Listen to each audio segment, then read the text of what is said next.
Hi guys, there are rumours that Keir Starmer's mentor Peter Mandelson will be heading to Washington to take up the role of UK ambassador to the US, much to the disappointment of Nigel Farage supporters. Now, he appeared on the Laura Kuenssberg show where he was asked about Donald Trump's threat to tear up the current order, which could mean serious problems for Ukraine and a cooling of the relationship between the US and Europe. Mandelson in this clip seemed to be siding with Trump, which was interesting. Have a listen. Peter, what does the UK then do in that position if, as Tina suggests, Trump does, metaphorically put up the wall in terms of foreign policy and say, I'm just not getting involved, you can sort it out yourselves? Well, I don't think there's any chance of that happening. Really? None at all. Why do you say that? For this reason. I mean, if President Trump were to abandon Europe, abandon NATO, and abandon the international order, the United States, as a result, would lose its allies, it would be less secure, and it would reduce its influence in the rest of the world.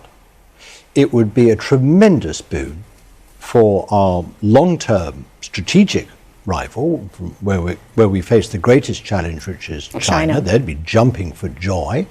And of course it would strengthen those who pose the immediate threats to us, who are Russia and Iran.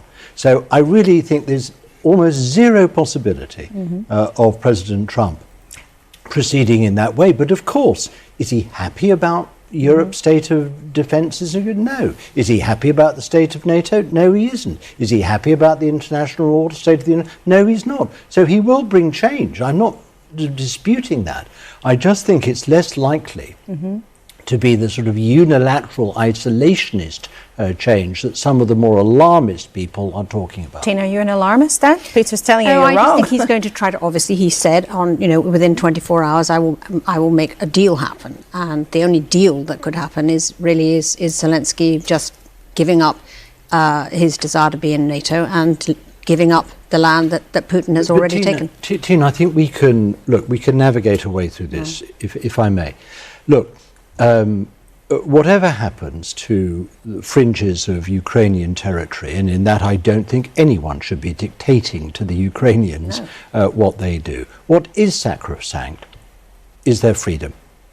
That's not up for grabs. That's not up for negotiation. So we've got to act in a way, together with the United States, to secure Ukraine's freedom and secure its borders so that Russia can't invade again. Now, I think both those things are possible, not by Ukraine joining NATO, but by NATO members offering security guarantees. And I think economically, we can offer a major long-term lifeline to Ukraine by establishing a much better, stronger, deeper economic relationship between Ukraine and the European Union. Okay, but the problem here, Peter Mandelson, is Putin doesn't want Ukraine to join the European Union. He doesn't want it to be part of NATO either. But European Union membership, it seems, could actually be a bigger problem for Putin. Because if Ukraine joins the European Union and it prospers, then this is going to be a massive contrast with Russia. But when it comes to Donald Trump has been complaining about NATO spending in Europe, and I think when it comes to Donald Trump, he views Europe as the past. Why are we spending so much money in Europe? Why are NATO members in Europe not pulling their weight as he sees it? Because he wants NATO focus on China, and he sees Donald Trump sees Vladimir Putin as an ally when it comes to China and Iran. And he sees Ukraine as a distraction, as a problem that needs to be resolved. But it's not America's problem, it's Europe's problem. So he wants to offload Ukraine onto Europe. He wants to take this problem away. He wants to force some sort of settlement by cutting off funds probably to Zelensky. But in order to satisfy Vladimir Putin, so he can have Putin on board to deal with China and Iran. But of course, the people of Ukraine are in the middle there. They are going to be told, look, the US is no longer supporting you, you're no longer going to be allowed to join NATO, perhaps not even the European Union, but don't worry, we will guarantee your security. But they were guaranteed security before, but it wasn't really guaranteed. That was the problem. So, you're asking the Ukrainians to trust Donald Trump, to trust the European Union. I don't know if they will.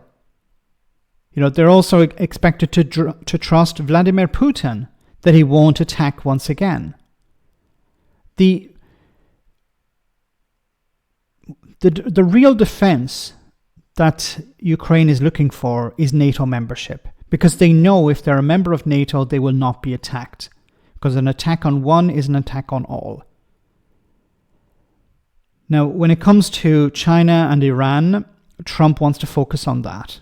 He doesn't want to focus on Europe, and he wants as many allies as possible. Now, this is where the European Union have an opportunity. They can say, look, if you want to face down China, we can be on board, but we have to remember Ukraine. So we're not going to allow you to throw Ukraine under a bus in order to satisfy Vladimir Putin. If you want our support, you need to be there when it comes to Ukraine. So this is probably a bit of a bargaining chip that the European Union have. So we will support you when it comes to China, but you need to support us when it comes to Ukraine. And we're not going to allow you to go and abandon them in order to satisfy Vladimir Putin. So there are so many complicated things working in tandem here. But there's also another problem. Donald Trump is not the craziest person in his future administration. There are crazier people, and they are going to be advising him on what action to take.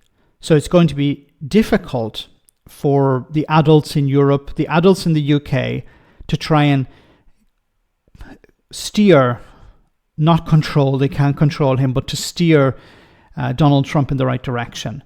Now, it's possible that somebody like Peter Mandelson could do that. He could be a powerful voice for the United Kingdom, trying to convince Donald Trump, well, you should consider this, you should consider that. But at the end of the day, it will be Trump that will make these decisions. We live in very interesting times. Let me know in the comment section, guys, what you think. As always, your comments are greatly appreciated. Thanks a lot.